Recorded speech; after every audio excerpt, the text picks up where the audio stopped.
1 ja start.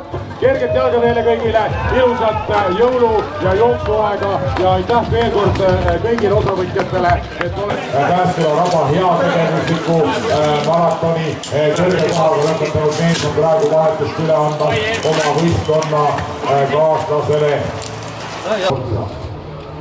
Tänava pool ka, olge ettevaatlikud, tähelepanelikud.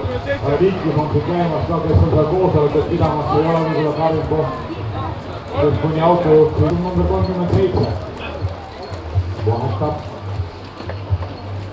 Kolmanda vahetuse viie tuleb maratonarutist number 84 ja tuleb põletamine. Aga mitte majade põletamine, ma küll annan ja lisaks. Aga see aasta osa Sivana Tõnu Linnelaidi ja Kristjan Einsalu järel, kui võistkond number 37 finišeerub samuti Eesti Energia spordiklubi esimene võistkond. Eesti Energia spordiklubi esimene võistkond on samuti jõudnud tänava finišisse.